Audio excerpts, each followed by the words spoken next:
Hi. Hello. It's Saturday morning. Good morning. Saturday. Oh, you better be careful. That sounds so spot on. We might get demonetized for copyright. I'm just saying Saturday. It is Saturday. It is Saturday. 10 a.m. It's for Exposure. Love Wrestling. Yeah. Independent weekend wrestling podcast. How are you, Blair Pacheco? I'm doing okay. How are you? I'm here. I'm awake. Yeah. I'm awake. That's all I've accomplished today was I woke up and walked down here. I slept in today. Okay. I have a question for you. What hat is that? That is a Philly Fanatic. That is the Philly. They're playing today. The NLDS is starting today, and then I just thought I'll bust out the Philly Fanatic. Hell yeah. Yeah, okay. check him out. You know why I ask? Because a lot of the minor league teams have they'll do very different hats, like themed ones, and I'm a huge fan of that. Oh yeah. I can't remember. It was like the Birmingham Stallions or something came out with like the Birmingham Stud Muffins, and their logo on the hat was like a muffin with muscles, and I thought that was rad. Oh, hell is it? Yeah, no, the minor league, they get goofy with it. Yeah. But yeah, no, I have an unhealthy obsession with the Lids clearance rack. I know you do. I buy all these crazy things. I heard you talking off air about it. Yeah. But there are deals on there. They're deals, yeah. I don't pay full price for nothing. Retail, as Kramer once said, retail is for suckers. Hell yeah, it is. So, all right. I'm picking up what you're throwing down, my dude. Yeah, so I guess go Phillies today, beat the Dodgers. Yeah, sure. Okay. I root for the Cubs instead, but yeah. They advanced too, right? Yeah, our guest that I have on in a few minutes, so tout his team, I'm sure. I'm sure. So I mean, I will watch that game. I am by no means a big baseball fan, but I will always watch the Blue Jays in the playoffs because I love it. You know, I have fond memories of their 2015 run. Because Toronto needs some good in their lives? Is that what you're saying? Sure, why not? Because, the Maple Leafs, they always choke, right? Is that they do? They do. And then the Raptors are the Raptors. Hey, at least the Raptors won that, back in 2019, so that's big. So, yeah. And then the Argonauts, that's a thing, right? The Toronto Argonauts.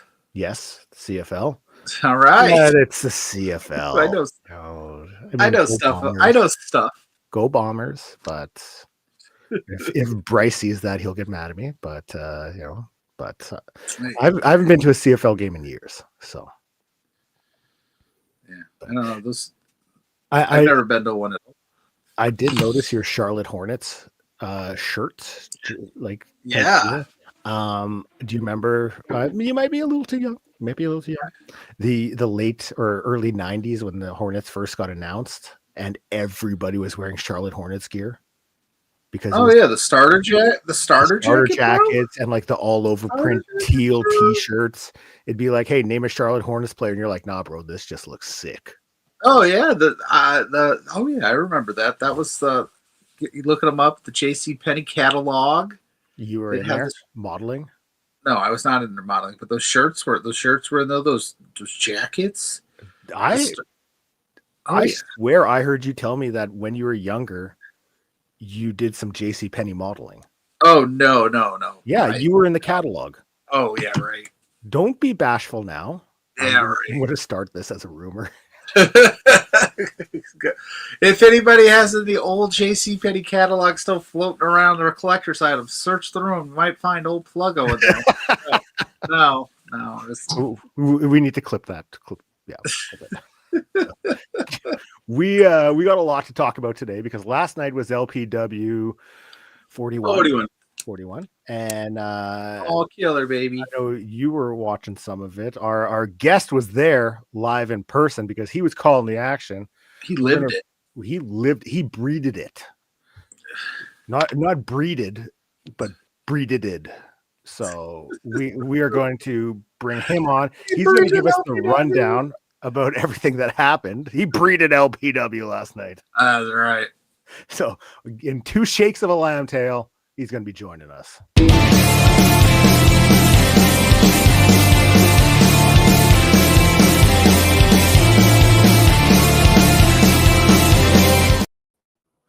I breeded it. You breeded it. First of all, gentlemen, welcome to me. Sorry. Sorry. I meant to say hello and I love you both. It is not 10 o'clock a.m. That is a gosh darn lie. The audacity to have this at 8 in the morning on the day after a show. I will never forget. No, I'm just kidding. Talking really super quickly about the baseball jersey thing. The like collegiate team here in Edmonton, the Edmonton. Do you guys know what a green onion cake is? No, it's like a famous Edmonton food, a green onion cake.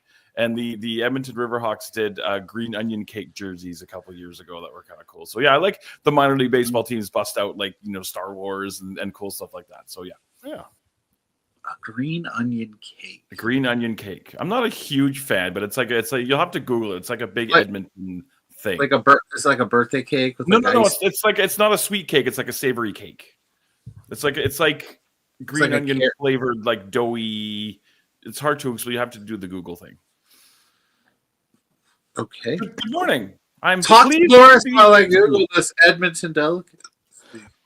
Boris, you were there last night. I breeded it. You breeded LPW last night. How was the show? He breeded all over that show. Just breeded it all in. The show, it was like a EKG. It was a heart attack. We were up and we were down. We had a packed house, a super loud crowd. It was a lot of fun. A lot of stuff went down. And we did the thing that we do better than anyone else. So it was a good show. You had a lot of fun. It's like a pancake. Yeah, but not sweet. It's savory. Got it. It's flavored like a green onion. Interesting. It's like you get it at like Chinese restaurants. Anyway, sorry. No, that's my fault. Hey, that's okay. Have you savored in that green onion cake enough? I'm still trying to figure it out. Yeah, that's interesting. LPW 41, Boris. What a night. Oh, what a night. Yes, we saw Lumberjack Larry in the opener took a beating from Dean Richter, but he ended up pulling out the victory. And I was concerned because Rich King was up doing commentary with me with one microphone, and he was pissed. I was afraid that he was going to throw everything in the vicinity of him, including me, because he was not happy because the plan did not go to plan off the hop. Lumberjack Larry, he showed some fortitude because he got German suplexed like 117 times. It's almost par for the course with Dean Richter that when he's in a match, you're just going to get your ass beat. It doesn't matter who you are, you're going to feel it the next day. And it seems like Lumberjack Larry Woods is, riling up for some ice bags today. So you think you're tired today, Boris? I can't imagine Lumberjack Larry Woods right now. Yeah, I shouldn't complain. You got a very good point there. This plan was Thaddeus Archer's plan, and I made that comment on Twitter, and it upset them. But he needs to come up with better plans because it didn't quite work out for him there. No, the whole operation fell apart yesterday, but we'll get to that. It was. Oh boy. The green onion cake is crumbling, as they say. Well played. Nicely done. So Lumberjack Larry Woods, he picks up a victory. Yeah. Which he needed to pick up the victory because he had to get the win to get a shot at Rich King at 42. He had to get the win, and Pride had to beat Rich King to get the win, to get the match that he wanted. But again, that was the first step in the quest to beat up Rich King from Lumberjack Larry Woods. All right. So what did we follow up with? Tag match. I thought that you would remember. We followed up I was doing IWS last. We did. We had the tag match. We had the tag match. Riley Cruz. We had Morris Waltz and Riley Cruz from Saskatchewan making their returns back to Love Pro Wrestling, taking on the team of the Canadian Goose, Kyle Shaw, and Scotty Ace. Competitive match. Cruz and Waltz got the win. They looked really good for teaming together at LPW for the first time. I don't, no disrespect intended, but I'm not sure if they have teamed in Saskatchewan very much. But they got the win and were gifted by your friend Bayrat Garani, who appeared on the scene. They were gifted a very coveted tag team title shot coming up later this month. So I thought that was very interesting.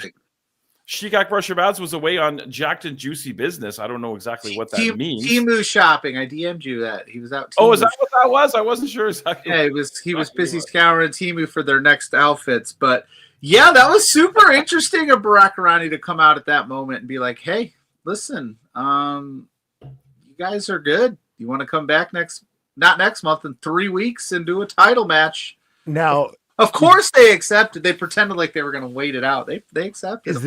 Is this a legit offer, or is it like, hey, we're going to punk you guys sort of offer? Because I'd like to think it's a legit offer, and there were several hundred witnesses to that offer, including Spencer Love. So I think there's no takesies backsies on this one. I would think, but I'm not in charge of anything. You can't take those guys lightly. No, not at all. They looked great yesterday. I'm a big Riley Cruz guy. Morris Waltz hasn't been in LPW for quite some time, but also fantastic, talented. So yeah, that's a formidable team for sure. I agree. Yes. Those are two guys that, all the upsets that have, kind of gone on the annals of history in wrestling, you can't take them lightly, because when you do, that's when they're gonna surprise you, because these guys have been building up steam in Saskatchewan. Yeah, you may not hear a lot about, wrestling in Saskatchewan, but those two guys are two of the mainstays there. So you don't want to take them lightly. So there's a lot of talented guys coming out of Saskatchewan for sure. I absolutely agree with you. Mm-hmm. Can I say, you mentioned Johnson. Like Larry Johnson, Mama Johnson, Grandmama. Yeah. Can you remember? You mentioned Spencer Love. Excuse me, as I'm like dying over here. Can we talk about how majestic that mullet has become? Like, I have not seen Spencer in a while. We haven't been on a Zoom or anything in a minute, and that thing has become a person of its own. He just got the haircut, and the Goose came out with a cowboy hat to show solidarity with Scotty Ace's tag team partner, and the cowboy hat was placed on the head of Spencer Love, and he was giving off some serious Alan Jackson vibes. If you go back and watch that, I made a Chattahoochee reference. But yeah, the mullet is set to take over the province of Alberta and leave no stone unturned. I did not have an Alan Jackson reference last night on my bingo card. Nor did I, to be perfectly honest. Maybe Spencer should have been rocking the very short shorts, the Hoochie-esque shorts, so they could have been Chattahoochee-esque shorts. Chattahoochee. Hoochie Coochie. That muddy water never meant so much to me. I learned how to live, and I learned who I was. My name is Spencer Love, and I promote wrestling. See, that's funny, because I despise country music, but there is not a man, a woman, or child on the face of the planet that does not know the words to that song. I've been listening to a lot of prime country on satellite radio because... Sorry to hear that. No, I very much enjoy it. I love Reba McEntire. And you know what? There's some Dwight Yoakam songs that are absolute fucking bangers. So, I mean, you can sleep on it all you want, but some of that stuff goes. So to each his own, man. Everybody likes something. So Alan Jackson was the original like Nickelback, in the sense that everybody goes, I hate Nickelback, but you know all the words to all the songs. And there's 20,000 people every night that they're playing. Yeah. So Alan Jackson, he crossed over country pop culture reference. But yeah, so Barack Arani gives that shot. Spencer Love, of course, accepts, goes ahead, and then we get what I thought was a fantastic match. I thought, yes. And Barack Arani was awesome. Christian Starr and Bayrat Garani had a banger of a match last night. I think Christian Starr, he had a really good match on Thursday night as well with MRB, if you get a chance to check that out once it's all edited and put up. I think Christian Starr is on the verge of a big breakthrough. I'm very high on this kid. It was a big win for Bayrat, who doesn't do a lot of singles matches, but he absolutely earned it, because Christian Starr is really coming into his own. The trip to Japan, and he's over in Ontario doing like crazy deathmatch stuff. So yeah, he's on the verge, I think, of really big things. Yeah, no, this kid, he's going to be something special. I was talking to that promoter out in Ontario, and he couldn't agree more. Like, the sky's the limit for him. Yeah. So, I mean, dude is wrestling down in Houston in like a month's time. Oh, really? Title matches there. Yeah. Nice. That's cool. I see somebody didn't listen to him on the Grainmaker podcast. There's only so many hours in the, I have a job and a family and a bed. But you also realize it's Grainmaker Wrestling Podcast, job, family, bed, in that order, and then breathing. I do need to do some reslotting of my priorities, I guess. Yes. I do get retweets, though. Does that mean anything? I mean, listen. I'd like the listens to get out there because Christian Starr is somebody who like he talked about it at quite a bit on the podcast. He is he's a very talented individual. You see the clips that he posts on social media. He's utilizing that to his absolute maximum. He's learned from some of Alberta's best. He has been absolutely crushing it there. And, he kind of popped up, just by showing up at those LPW shows and, talking to MRB. And next thing you know, he's doing these highlight reel moves. He's getting these opportunities. He's flying to Japan. He's Ontario, this kid has something special. And it's only, moments, before the world realizes what Christian Starr brings to the table. And I think everyone should jump on this train. Send me that link and I will listen to that because I am actually interested. I would like to hear that for sure. Please do. Okay. Or just go to Grainmaker Wrestling Podcast on all of your podcasts. All podcast streaming platforms. Love you, Boris. Well, I'll do that. I picked the Blue Jays to win in there. Because then you can follow it up and hear from Casey Ferreira as well. I love me some Casey Ferreira. I miss him. He had a criminally short run as Scramble champion thanks to Elevation, but that's another story for another day. Yeah, those guys were there. T.Y. Jackson up next. And I want to talk about Jax Wilder. And I don't want to pull the curtain back too much but I'm going to do it anyway. But that was Jax Wilder's 5th match in his life. I have a lot of upside on this kid as well. Just like Christian, we're lucky to have a lot of really new young talent. And I think that there's a really, really high ceiling for Jax Wilder as well. He ran into T.Y. Jackson, which is, he's an upper echelon LPW guy, super athlete, and again, a big win for T.Y., but he absolutely earned it. And I see big things in the next couple of years for Jax Wilder as well. And a great attitude. Super, super nice. I don't want to use the term kid because I think it's condescending, but super nice guy. And I think there's a big upside. I'd like to see him and Christian Starr go at it. Let's see what that's all about. Oh, there you go. I think some of the members of the LPW roster, they need to be on the lookout with this next generation coming through. I absolutely agree. You see it all the time out in BC, the next wave, and they're chomping at the bit. They're ready for it. And you're starting to see that in Alberta too. So got to keep your head on a swivel. And we can't forget to mention that T.Y. Jackson at the end of his match, he got the win. Hard fought win. Like I said, underrated match. I think everybody assumed T.Y. was going to get the win, but the match was solid all the way around. Shout out to Jax. But T.Y. cut the promo, that he's going for the LPW Grand Championship. Doesn't matter how many months it takes. He's going to keep racking up these wins. And then Spencer Love and that beautiful mullet come out and announce we're getting a Royal Rumble. Yeah, I missed that because I was doing other things, so I missed that. Oh yeah, you were. I thought maybe your mic cut out or something. You weren't available. No, I was about to tell you weren't. I couldn't hear you, but then I realized you had a segment right after this. Yes. Yeah. Basically, we're getting a Royal Rumble style match, and T.Y. Jackson is in that said Royal Rumble. And Spencer Love, it seemed like he was rooting for T.Y. to show the world what he can do, and it's a special prize, but I'm assuming it might be a championship opportunity. We'll see what the winner of that Rumble gets. But T.Y. Jackson is officially, I would call it officially your first entrant in said Rumble.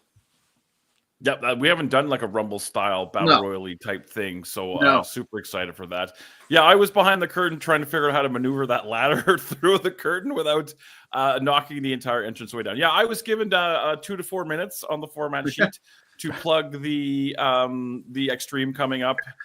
Very grateful for Spencer for allowing me to do that. I nailed it, 3.5 minutes. We got great fans, man. Just super supportive. Coke Zero? We get behind everything. Yes. I'm rocking the sugar-free Red Bull. But anyway, great fans, super supportive.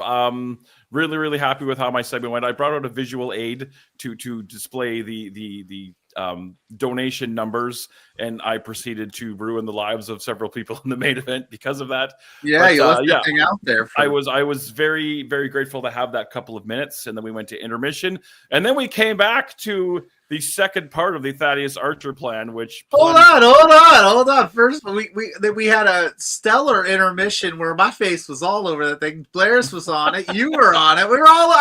I was on the show too, Boris. No, I didn't see. Before I forget, off air, let me know what kind of slot times you got left open for that. I actually have things to talk about with both of you for this. Again, right. You are not obligated to do anything. Wow. Hello, Mr. Plago. Not high, Boris high. So you do the thing. I'm not even going to. You do the thing. I actually need to talk to her as well. Mrs. Plug, you got to say, Mrs. Pluggo, the love of my life, the apple of my eye. Hi, honey. How are you? But yes, I need to talk to her as well about some things. But I didn't see the intermission reel. We had actually people from the Canadian Mental Health Association Edmonton chapter in the building to check out what we did last night. So I was speaking with them. They were over the moon. They've never been to a wrestling show before. And sometimes you get people that come and they're just flabbergasted. They loved it. They were having so much fun, and they're really excited about what I'm doing. So yeah, it was awesome. Blair could probably speak on this too. When you introduce a non-wrestling fan or somebody that's not in the like we are, and they go to a show, they're usually pretty blown away and have a great time. Yeah, they're like, this is effing awesome. Is this here all the time? I didn't know about this. Yeah, you basically, what I tell anyone, is basically if you go to a wrestling show, you go with an open mind.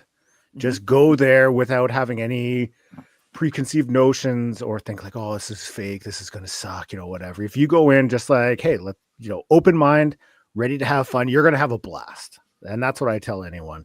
And also, please pass along to Mrs. Pluggo that I need to know her thoughts on the new Taylor Swift album because I think it is a fucking banger. So, bro. So good.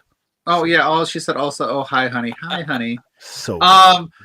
I'll say this. I have talked more about Travis Kelce's wiener in the span of 48 hours than I've talked about my own. And I talk about my songs about Travis Kelce's wiener. Go listen to Taylor Swift's song Wood. I'm not and it's all about you. It's all up. Trust me, if you're a football fan, you know who Travis Kelce is. So yes, we were Taylor Swift. She bought the album. She bought the vinyl record. We need to go get a record player now. She's all in, man. We're all in. And Travis Kelce's magic redwood wand unlocked Taylor Swift's thighs, and that's an actual lyric. That's an actual. Really? You gotta hear it. It's wild, dude. It's awesome. It is so good. So far, I think Mrs. Pluggo has enjoyed herself. I have not listened to it all the way through. She's just woke me up. She woke me up at like midnight and like kept hitting me every song and telling me how awesome it was. Oh, it's worth checking out. It's so good. But yes, we had the intermission. I was gonna say the reason I brought that up is because I don't know if I ever said it on air. It's super humbling every month to see my face on an LPW show, knowing how much cool shit we do here at Love Wrestling, and I get to be a part of it. So it's pretty dope that people see my goofy. They're like, oh, there's that guy again. But yeah, after intermission, Boris, and you did great at WrestlePalooza. Those were fabulous interviews. Thank you. And yeah, it's great to see all the family up there. That didn't even make the reel. That's how crazy busy we are here at Love Pro Wrestling or Love Wrestling. My WrestlePalooza stuff didn't even make the reel. I didn't send it in. It didn't make the reel. I don't think I was on. I don't think so. Yeah, I saw all that stuff.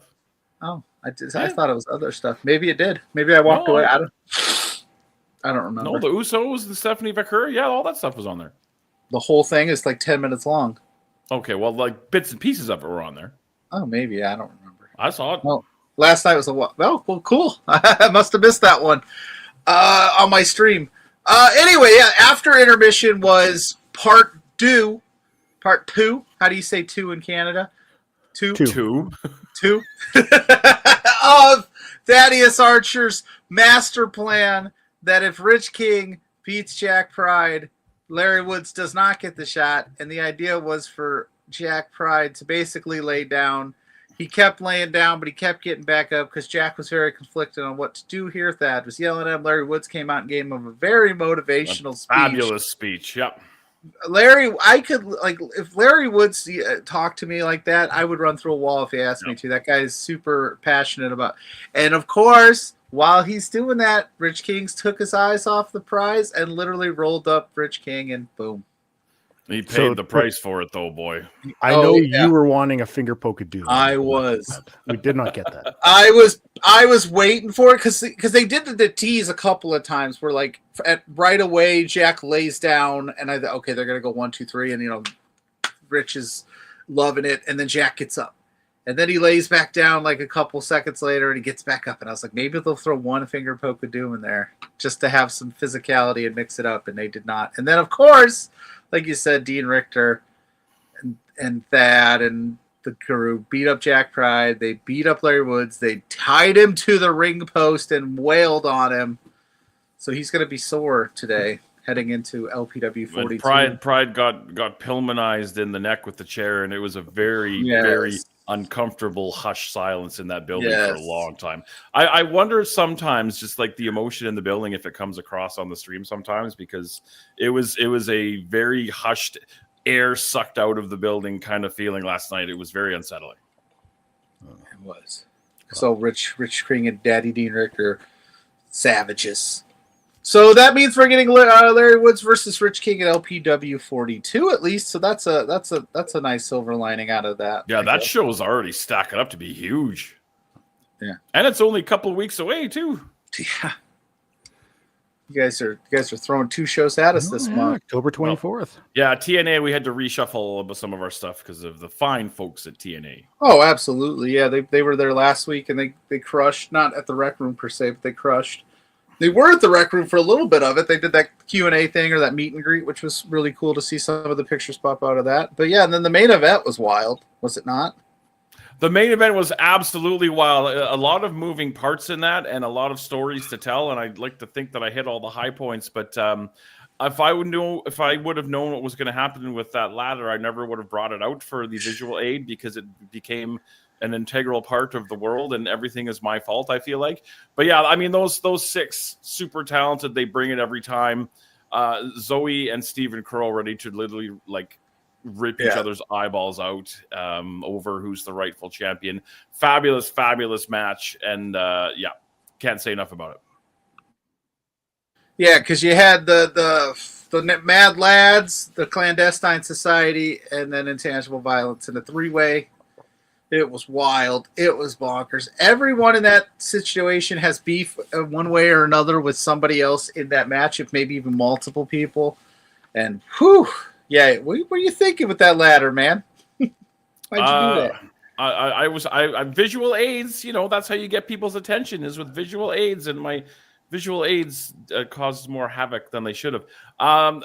Nate Nixon has self-proclaimed himself the new challenge champion. I don't know if that's going to hold up in court, but that's all it takes. A lot. Apparently, I should self-proclaim myself something, but yeah. Well, I self-proclaim myself, Nate Nixon, as the new LPW Grand Champion. Boom. See, I can do it too. If you want to piss off Nate Nixon, that's your business. But that led to the ladder match being made for the 24th. Stephen Crow and MRB definitely not on the same page. Zoe Sager and Reed Matthews, they teamed up Saturday as kind of a warm-up, and they still got the win over Goose and Scotty Ace, but they were absolutely not on the same page Thursday, so I knew Friday was going to be a bit of a struggle for them.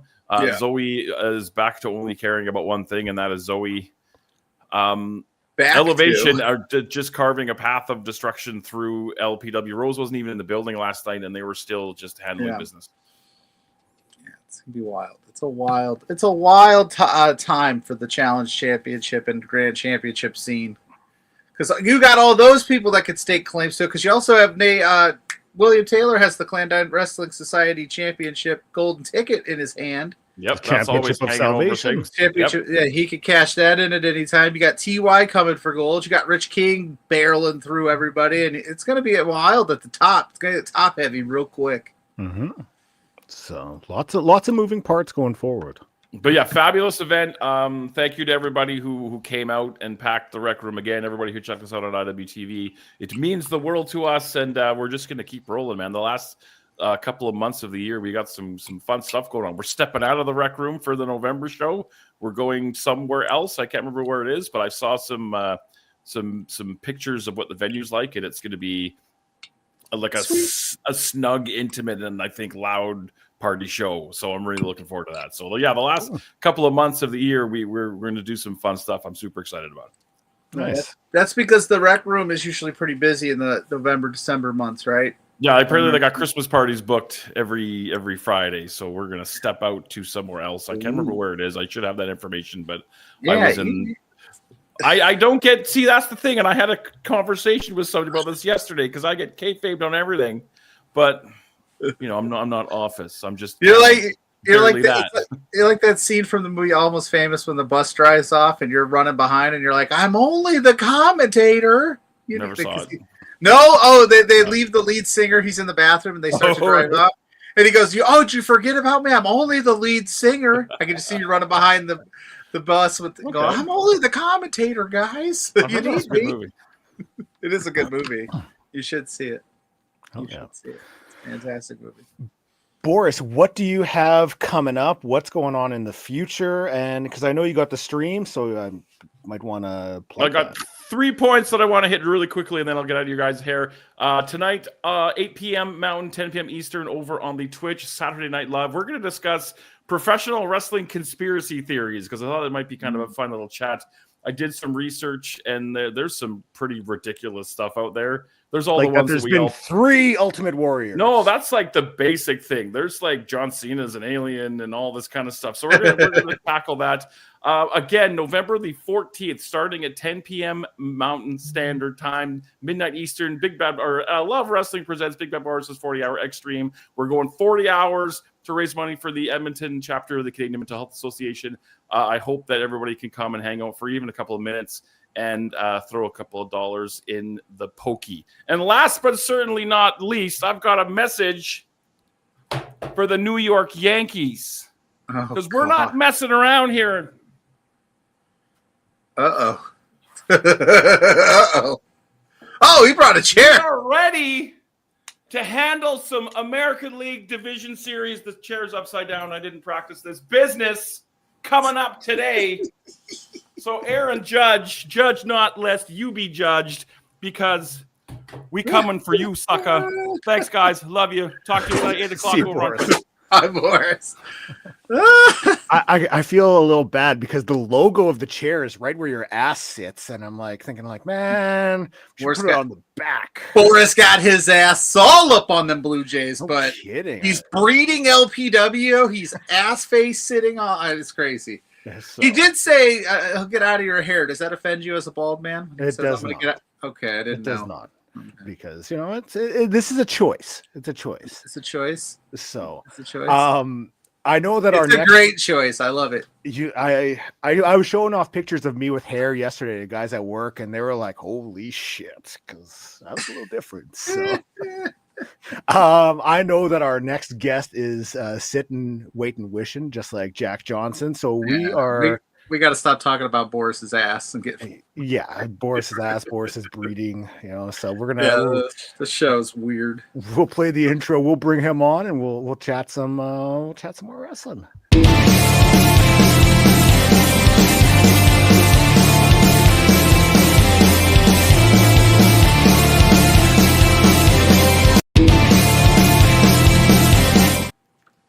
Hey, it's Flyin Frank Milano. Hey, what's going on, gentlemen? How are you guys? Doing well. I'm good. How are you doing? Good. I mean, I'm just enjoying the show here. We're talking about bitching here, BJ's, ball being beautiful. This is high quality entertainment here. I was gonna ask, do you sit your ass on any baseball logos? Not necessarily. I mean, only if the team is the shits, then yes, of course it makes sense. But if not, they could kiss the rear and put that ass in gear, make it to the playoffs, and then we're talking, okay? Are you a big baseball fan, or were you growing up? So I'm from Montreal. It's a great country because we had the Expos, right? Yes, we had UP and everything, and it was a blast. It was really a part of the community and the culture. We had Vladimir Guerrero. It was pretty big, It was always an outing with family, and then unfortunately just fizzled away. And kind of like with basketball too, all we got now is just banking on Toronto. We got the Raptors and the Blue Jays. So collectively, maybe it's good for the country. We come together and put things aside. But when it comes to hockey, That's a totally different story with the Habs and the Senators and the Leafs. You think, again, we're all close and we're Canadian teams, but it's warfare. And I don't understand it because I'm a United States guy that's not a huge hockey guy, but like if I mention the wrong Canadian hockey team on streams up here, forget it. I get yelled at a lot. They crucify you, right? It's insane. Exactly. Yeah. Hey, look, I'm a Leaf fan, so to me, no other team exists. Like, come playoff time, if Ottawa or Montreal makes it past the Leafs, I'm not cheering for them. To me, I want to see them lose. I want to see everyone feel the same despair and dread that I do. So. See, I was going to ask the players, like, let's say if your team doesn't make in the playoffs, do you then, by default, go and root for the next Canadian team? Or you're like, it's my team or nothing? You know what? It's you're one of those. Oh, yeah. And it's even like to push to keep watching the playoffs. I'm like, nah, I'm good. Like, the only team that I have some sort of alliance to, and it's only because as a kid growing up, I was a big Quebec Nordiques fan. Nice. So that transferred over to the Avalanche. So I have no problem seeing them succeed, but I'm all Toronto. There we go. That's it. All or if you asked every Canadian to rank all the Canadian hockey teams, you'd get a different list probably every time. It's very the Toronto. It's faithful or the Edmonton. Like, listen, last year during that Stanley Cup playoff run, if you mentioned the Edmonton Oilers, I was getting. You couldn't talk about the Panthers. No, it's to me, it's Toronto or that's it. So I mean, that's all right. Yeah. I can't do it. My extent of hockey knowledge is very limited. But my favorite movies of all time are the Mighty Ducks series. Classics, beautiful, right? which is crazy, right? Like, I love that, but I'm like, hockey. I got a couple hockey things. Maybe I need to pick a team. I think the NHL needs to include more triple deeks in the regular season, and then they'll have you watching. The CEO will tune in, there you go. More of defensemen dressed up as goalies and knuckle pucks. Who shoots the knuckle puck now? Get Coach Bombay back in the league. Let's go. Did we just date ourselves, gentlemen? How old are we? Oh, yes. I was earlier going to talk about the 94 Expos team, so that would have dated us even more. Oh, the 94 Expos team that was leading the league and everything, and then the strike happened? Yeah, no, don't bring that up. You might upset some people. Exactly. They were crushed. There's every Montreal viewer just logged off right now. Why did our good buddy, just like all of a sudden, very quiet. Our good buddy Lawrence is a Montreal Expo. I wore a Washington Nationals shirt on stream one night, and he was like, "How dare you?" That's the team that stole my team. Yeah, no, he's still here kicking, but yeah, it was hard to get him back into our streams. Well, last night, I mean, IWS had a show. Yes.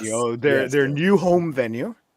Exactly. Yeah. And you had a hell of a match with Alex Silva. Thank you. First, we'll ask, like, how are you feeling coming out of that match? And then I got a follow-up for you. Well, I'm very grateful this is virtual. So I was able to sleep in a little bit, try to do some stretching, some foam rolling. I'm feeling it, right? As we do after every match, of course. The adrenaline wears off, and it's always the next morning. But that one especially, and I'm sure, Blair, you've seen my other matches. I'm more of a technical, high-flying type of wrestler. And, of course, like every good aviator, always has to deviate from the standard flight path. And this new venue, like you brought up, the ceilings are very low. It's more intimate. We had to adapt. So not only myself, but also fighting someone for the first time, the style of Silva, which is very hard-hitting and aggressive and a little bit more violent, if you will. So we tried to tell a different story, but I'm feeling it today. And you know what? It pushed me to the next level, especially at the beginning of the match. It wasn't the standard. We're going to lock up and maybe work some technical stuff. Is like right off the get-go, bam, we're going to hit hard and we're going to see who wants us more. And it elevated me to a different style and different attitude that my usual fan base hasn't seen before. Yeah, like I had noticed, like Alex he's a hard hitter. He came in with a very brutal style to kick things off. A lot of, kick things off. No pun intended. There you go, my man. I like that one. Yeah. Literally, ding, ding, ding, and it kicked off for real. Yeah, unloading with kicks, and like he brings that ground and pound, that MMA style to it, where like submission based, almost like I was watching, and he's like. Imagine, because a lot of submission wrestling. Imagine like a Zack Sabre Jr., but just like a real dick of a person, and that's what like Alex exactly. And that's no disrespect intended. Like he had an attitude, and he was ready to like continue that? You had to find your way to fight out of that, really using that, high flying technical aspect to kind of, first push yourself away. And that's when you're able to succeed. Exactly. So I'm curious, like, how do you feel bringing that style, using that and almost having to counterbalance the other wrestlers, bring more of that high flying into it? That's a beautiful point, because at the same time, right, I have to be mindful that I know what I do well, which has led me to the success I've had now. So if this guy wants to push me to get out of my realm, I don't want to bait into that too quickly, because then I'm playing his game. What if he wants me to try to strike and then I play his forte, and then that's his skill set where he could overpower me? So I also got to be mindful, but at the same time, it's a fine line of balancing your emotions in the moment, reacting, pivoting, but still then referring to your fundamentals that have got you to the dance in the first place. So that's where I tried to, okay, you want to strike? Let's strike, And then I outclassed him with the technical stuff, the high flying things. That's where I got the upper hand. And then bam, he cut me off again on the strikes. And then we pivot once more. And then eventually we see where it goes. At one point, we even started brawling to the outside, dove out the ring. We got chairs involved. Everything just threw caution at the wind, and here we are. And that's where you have to really pivot, but then still stay true to your course and what got you here in the first place and what your strengths are. Yeah, see, you take that suplex to the chairs. I'm thinking, I'm like, man, I hope he's going to be okay in the morning. There you go. That's definitely one that I feel today. We would have understood if you needed to sleep in and be like, listen, guys, I took that chair. My back's messed up. I'm tired. No chair shots would ever make me cancel this. Okay, I don't care how solid these chairs are. I'm gun ho. I'm showing up, and you don't even care if they got a Toronto Blue Jays logo on them. Exactly. I don't care. Oh, then we'll drop it more. I'll just give me another one.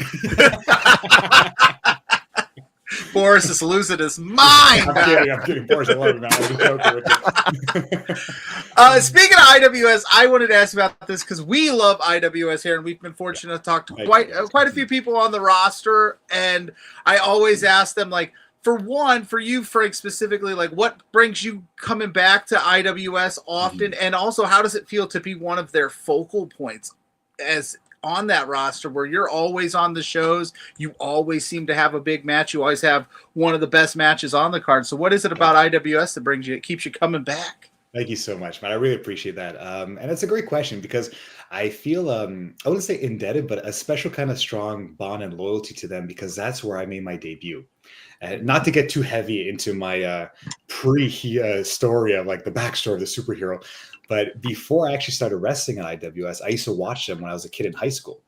And the Green Phantom, I've said this on other podcasts before, I'm not sure. I think Blair, the first time we spoke, I mentioned he was actually one of my high school teachers. So when I was in high school, I'm like, oh, no way, you do pro wrestling. And back then it wasn't as accessible as it is now. So I didn't really know of the scene, especially being 13, 14 years old, right? They're all at over 18 bars. So I would say, oh, my dad used to wrestle. And then it turns out Green Phantom, Manny, and all these IWS alums like Eddie, they all knew and respected my father. So eventually, as I got older, and I'm like, let me try to pursue this. I reached out to Green Phantom, and he again led me and teach me. And he goes, well, IWS is opening up a school. Why don't you go check it out? Reach out to Manny. So all that to say, I was the very first student of the dojo, where it was just a pilot project. Pilot, I really put the pilot in pilot project. It was all worked out. We all worked out well. So I was the first student. It was experimental. I made my debut almost 10 years ago, January 2016. And since then, I was very fortunate that a lot of wrestling schools and students, after you get your reps in and you become comfortable with your training, you then have to freelance and go on your own and find your own bookings and promoters and reaching out. Whereas with IWS, I already had a home platform to debut in and test my skills and see if I'm ready for the main show and main roster. So it was a homegrown effect. It was beautiful. And since then, it's really been off to the races. We hit the ground running. And like you mentioned, I've been a staple. And I'm proud of that as well, because a lot of people deviate. They go on and off. Of course, every wrestler and even promoter wants their talent to grow and excel to new heights. But I definitely feel like IWS is my home, especially being my hometown of Montreal. There's a special connection there with the fan base as well.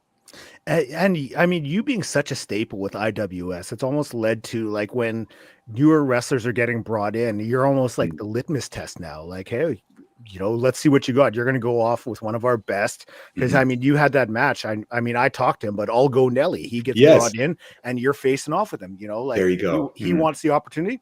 Let's see what you got. There you go. Exactly. You're coming to my hometown in my ring. There you go. And I welcome it. And that's the most important thing. You know, a lot of wrestlers would be like, you know what? I worked hard to get my name here. I don't want to jeopardize my spot or anything. I'm like, no, let's go, you know? And then if ever I go there, I could do the same thing, pay this fame, respect. And everyone grows collectively, you know, not just as performers, but even cross promotional. We did a lot of shows with GCW, CZW. I was just there last year as well, at WrestleMania week in Philly. So everyone, I think, excels. And I think really to push yourself and to become a focal point and staple, like you guys were mentioning, you have to prove that you belong and you earned it. And I think at this point I've earned it, and I'm ready to even prove more moving forward. And I mean, Ginger Heat says it right here. Frankie the GOAT. There you go. Welcome in, Ginger Goat. What a beautiful head of hair on that man. I'm on Ginger to another. I appreciate it. He's awesome. He's had me on his show too. He was there last night, and it was great to really get the feedback, not just on a performative level, but even as a connection. You know, last night a lot of people were like, "Oh, it's the first time I brought my child here. We love it. We'll definitely be back. Will you be at the next show?" So, I mean, win or lose, whatever it is, if the people are happy, that's the ultimate real victory that matters the most. You mentioned CZW, and I mean, when you look at the history, I may have brought it up on the podcast. I can't remember, but when you mention CZW, it has a long connection with Montreal wrestling because, 25 years ago, almost, you saw a lot of the currents make that trek down to CZW. Your XS69, Sexy Eddie, Kevin Steen. Those guys went down there, put on an incredible match, and really kind of opened up the eyes to a lot of the world about what Montreal brings. So then when you see like yourself and that next generation go to CZW, it's almost like continuing on that history of Montreal wrestling. That legacy, exactly. Yeah. And of course, we can never fill those shoes, especially at that time. A major shout out to Sexy Eddie. He really paved the way for a lot of people, especially that footage where he cut his artery in his arm open, and instead of tying it up, he squirted it into his mouth and was sucking it. And people were like, my God, these Montreal guys are crazy. Way to set the bar high, Eddie. Thanks a lot. Oh, what am I going to do about that 20 years later? But of course, the scene has changed, and as long as we represent, we make people proud, and then we go there and they're like, yeah, these guys are great. They put on a good show and they want to see us again. We're doing right by our hometown, and again, everyone wins, which is a beautiful thing. And same when their guys come over here, we put on a show for them, and it's all about the exposure and giving people the right opportunities at the right time. Great plug, the exposure. That's right, for exposure. Exactly. There you go. I'm for the exposure. in IWS, they turned it. They every once in a while do this fans bring the weapons match. Yes. Oh, what is the craziest weapon you've ever seen a fan bring? Oh. Yeah, I've seen a lot. And it's crazy. So when I was in high school, I used to go to them and see these shows. So I got to experience it, one as a fan, holding the weapons and handing them off with the free goggles they give, like safety goggles if you're in a warehouse, and the mask. Pre-pandemic, IWS is ahead of the time because of all the glass and shards. And then obviously I got to see it as a worker, right? Like backstage and seeing the guys coming back. But man, we see so many things. And I got to give it, man. These people are creative. I've seen... if this is okay to say, if it's under PG here, but like a dildo with thumbtacks on it, and obviously Sexy Eddie's in the match, so it makes sense. He had to use that. I've seen a guitar with like forks attached, or utensils stacked up in a row on foam, perfectly placed so that you make sure you don't miss one of them. You can't get out of this safely. They took the time to be meticulous and ensure that someone's getting cut here. It's intense. Guitar stuffed with things. I saw even one time when I was a fan, I was holding this myself just to give it. I didn't make it, but I'm like, yeah, I'll hand this out. It was a giant cross made with light tubes, and in the center was like thorns and thumbtacks and everything. I'm like, okay, there's a salvation angle. So again, these fans are very creative, and they try to fit the story within the limited storytelling you could do. But there is story and psychology still involved with these death matches, but it's a whole nother world. And the best part is that I love about it, I could joke with you guys, is that they have these epic violent matches on all ages shows. So people just got to know, all right, at this point, this is what you're getting into. But the kids, maybe you can head out, but there's something for everyone on every show, which is a beautiful thing at the same time. But I do love the way that IWS specifically does that. Like you said, they give the goggles and the mask out. They keep it safe. They also mention like, hey, if your kids are still here, they can't be in the first, few rows for this. So they're very protective of the fans. And I love that about them. Lauren, speaking of which, our Montreal Expo friend came in after we talked about the Expos. He's in the house saying, hello, friends. There you go. Hello. We're all reconnecting and bonding through the nostalgia. I love it.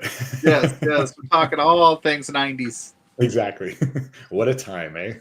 And with those indie shows too, sometimes you'll get they'll make the announcement, hey, this might not be for everyone. If you want to take your kids, just go to the lobby, just in case, That's right. They do it beforehand also. And even like you mentioned, like during the actual show itself, the ring announcer will say a speech prior to let everyone know this is what we do. So get ready. And you have the choice to either be a part of it or stand back and watch peacefully as you keep safe. Yeah, a PCP Manny Sexy Eddie death match. Yeah, you probably do need a disclaimer, even for adults. Yes, sometimes. No, that's right. This is where you think you've seen it all, and that's the thing. When I was in high school, the only wrestling I was really exposed to was what I saw on TV: WWE, WCW. So then to go to an indie show, this underground and raw, and it's in your face. You hear the hits. You see these fans bring the weapons. Your mind is blown. Like this is a whole different world of wrestling. It's just completely foreign, but super exciting at the same time. Now, Frank, this might cut into your time just for a minute, but earlier on in the show, I had mentioned to Boris and Pluggo that WPW, the promotion I do commentary, had a big announcement this morning, and they just made it. And I was hoping, if it's okay with both of you guys, I threw up the graphic because I think it's big, especially when it comes to Canadian wrestling. He wouldn't even tell us. I wouldn't even tell him. I thought we were friends. It's up we're getting the exclusive first peek, so I feel honored and touched. Yeah, absolutely. Let's go. It's up on the social media, and this just got announced for October 19th, Rumble at the Burt 3. We're going to see Jody Threat defending her WPW Women's Championship against there you go. Awesome. Congrats to WPW. That is huge. That is huge. That is the championship on top of it. Great match. Two amazing competitors. I'm excited to see it for sure. I'm sure everyone else is. So I just want to throw that out there. That is awesome because that's big news, especially when it comes to big opportunity. Lawrence says he's literally wearing his Expos jersey right now, and he was also at the IWS show last night. Oh, there you go. Perfect. I love it. That's awesome. I wanted to ask because I mean you've been doing it for almost 10 years, and you're seeing through the IWS dojo, through all the other training centers in Montreal and Quebec, this next generation of wrestlers coming through, and they're hungry, they're wanting those spots that you're holding on to. So how do you continue to push yourself and create that distance while also seeing them coming at you? Because it's got to be tough knowing that like at any given moment, those guys are going to be chomping at the bit coming for you. For sure. Absolutely. That's a great point. And, I think though, to avoid getting stagnant, complacent, or even just like, okay, I'm going to phone it in and do what I do and half-ass it. You need that. So that I'm actually being inspired by them, this younger generation. And I wish that I would be able to offer what I had when I was first starting up and growing in the company, and in the industry in general. I was very fortunate and blessed. I got to train with Speedball Mike Bailey, Daddy Magic Matt Menard, AEW, Jeff Parker, AEW, Shane Hawk.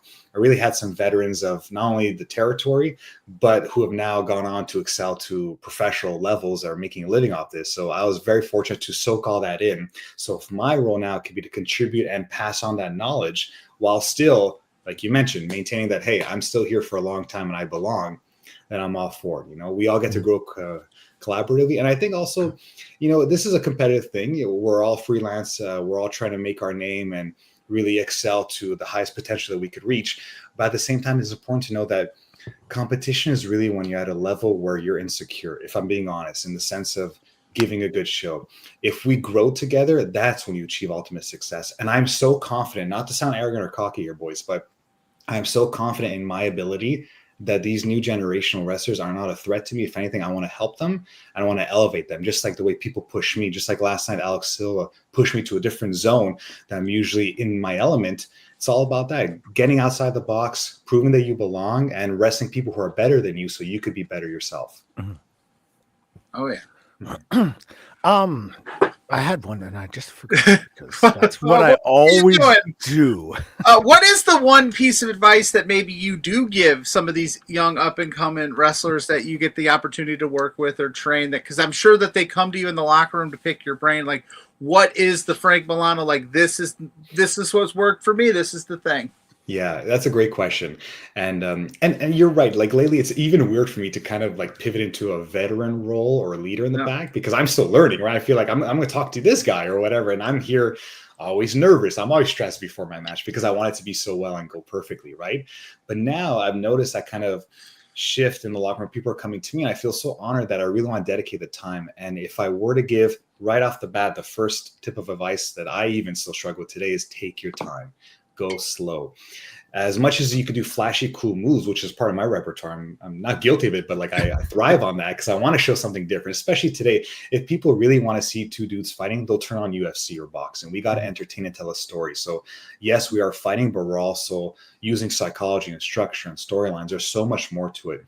So in between those cool moves, you have to simmer and let the moment sink in with the people to tell who your character is, where you're building off of, and what you're trying to convey. So slowing it down is definitely the first thing I would say. And another thing as well, gentlemen, I've been very lucky that not just have I achieved success in Canada, but I've been to the States, I've been out of place. And recently I was just invited to attend an exclusive invite-only workshop at the Dungeon 2.0 in Florida with Natalia and TJ Wilson. So I was selected to do that. And even there, I trained with Pete Dunne as well in Florida at Fighting Spirit Pro. And no matter where you go, no matter what the promotion is, who you're up against, even if you don't know the opponent, what really provides that safeguard for you to give a great show is the fundamentals. So that would be my second point.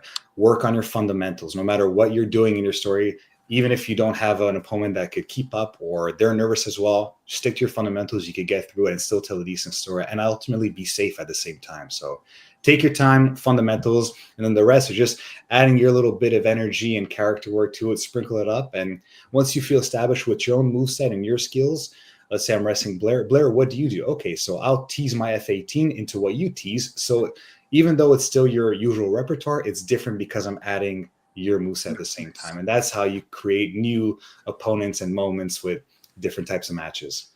Yeah, I'm glad he picked you as the example, but I don't think Frank was ready for this. There'd be no new moments with that. You just job me out in 2 minutes. I wouldn't have a chance. Well, no, it would be the other way around. I wouldn't even last 30 seconds. I'd be done. Well, that actually works as a good segue mentioning the Dungeon 2.0, because what I was going to bring up was like, it seems like we're starting to see Frank everywhere. You can even turn on your TV and you might even see Frank Milano in the background, maybe providing some medical attention or something. Exactly. I'm a fighter pilot, PhD, security. What doesn't the guy do, right? Yeah. Dr. Frank. Getting the opportunity to do, train down in Dungeon or whatever, that speaks volumes for what you've been able to accomplish in wrestling so far. And you as a person, because it's not just like anyone's going to get these opportunities, like it's one of those things where good things happen to good people. That means a lot. Thank you. I really appreciate it. And as beautiful Blair said it, because when I first started training, I told my dad I wanted to follow his footsteps, continue the Milano legacy. And he told me, he's like, okay, Frank, but the best piece of advice I could give you is not even wrestling related specifically, is that you could be the best in-ring performer, but if you're a dick in the back, no one's going to want to work with you. They're not going to feel safe. So like you mentioned, you're pointing good things happen to good people. You have to back that up with being open-minded, a sponge, a great positive contribution to any locker room. And at the end of the day, what we do is stressful. It's hard, and especially when you're at the indie level, you have a real job, whatever. If you're taking time away from seeing people, I've missed so many weddings and funerals and life events because I'm chasing a dream here. So if we're going to struggle and really put our all into it, you want to at least be fun and have yourself surrounded by a right group of people. So I think that's so important. And that energy transcends into the performance. And then once you're in the ring, it's contagious and the people enjoy as well. So it's a huge snowball effect into really maximizing its full potential. Oh yeah. Yeah. More people want to work with the nicer guy in the back than, because you get more out of it. Like you said, I'm sure you have examples of people that have been standoffish or blown you off or been not the greatest locker room people, but then you look back and you go, well, this is why I'm getting these opportunities and you're not. It's just because you got to be nice. I like that. Yeah. That's a good motto to have in any walk of life. Right. Yeah. Absolutely. No, 100%. You're so right. And you know, it's funny now, it's a beautiful shift as well. Like back in my dad's time, he was so hesitant for me to wrestle. He's like, you know, Frank, you're too nice. The business is cutthroat. I'm like, yeah, Dad, you came up in the 80s where it was kayfabe. You couldn't even go to the same bar or talk to people. People had to look strong. Now everyone knows like it's a performative piece and element to it.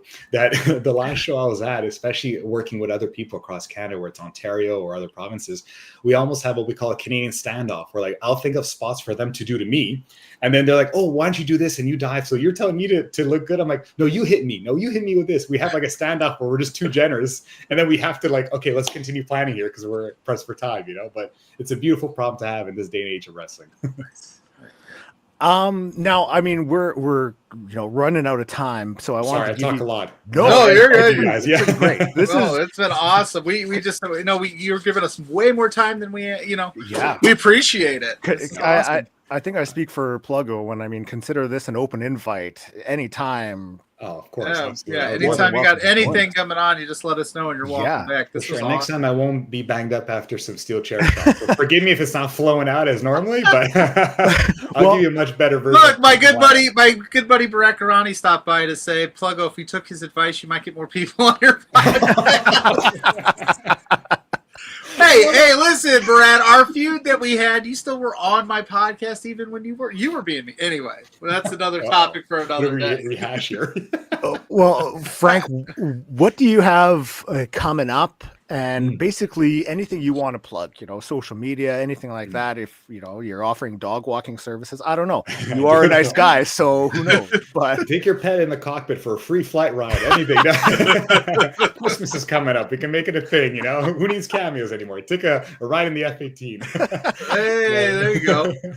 I love the opportunity. Thank you so much. Well, yeah, pretty much I'm really trying to push my socials on all platforms at Flyin Frank Milano or the Frank Milano. It's easy to find. I'm taking my content very seriously. I want to make what I put out matter and focus on quality over quantity. I got a few big shows lined up. I'm planning again to go to the States very soon, so that's exciting as well. And again, most importantly, no matter where I am, I want to stay true to my character, but also elevate the people that I work with, and then we all grow collectively. I think that's very important, and then everyone wins.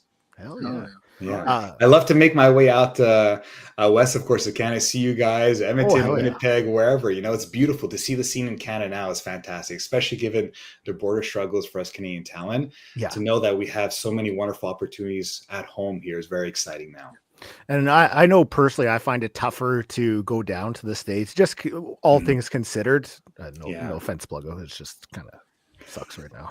Yeah. No, taking. Because we actually on one of my shots, not to go too deep into it, but I had a Shane Hawk on, and he talked about that because I thought it was one of those things where it was like both ways. No, we can go up there and do whatever we want, and it's tough for you guys to come down, which is silly to me. Yeah. So that's it. We just got to find workarounds and really try to not let it hinder our growth and our passion, because it's tough. Sometimes it's busy. You get highs and lows, but it's really about staying the course, being true to it, and trying to soar to new heights, baby. Pun intended. Just like the Top Gun of wrestling always tries to do. Hell yeah. For myself, you can find me up on all social media, Great Maker Wrestling Podcast, all podcast ranking platforms, and every weekend here with that guy doing this show up on this channel. Pluggo, what do you got going on? Well, I'm Pluggo. You can find me at Pluggo on all social media platforms. You search Fit Pluggo. My face pops up. That's me. Thursday nights, 8 p.m. with JPJ for Between Two Beards. Speaking of independent wrestlers, we just had Cole Radrick on Thursday night, so go check that out. And then with you for Exposure Pod on all social media platforms. We're finally up on Instagram and Facebook and Threads. We finally decided to make the leap to other platforms other than Twitter. And all of my writings are up right now on lovewrestling.ca. And I got a few other things coming up, so you'll just have to stay tuned to the socials. That's all I'll say there. Well, thank you, everyone, for joining us. This was a blast. Thank you to Boris for stopping by earlier. Thank you to Flyin Frank Milano. Thank you guys. You're true wingman. I appreciate it. Thank you so much. No, anytime. So thank you to all the viewers for joining us. We'll be back next week. Peace in the streets.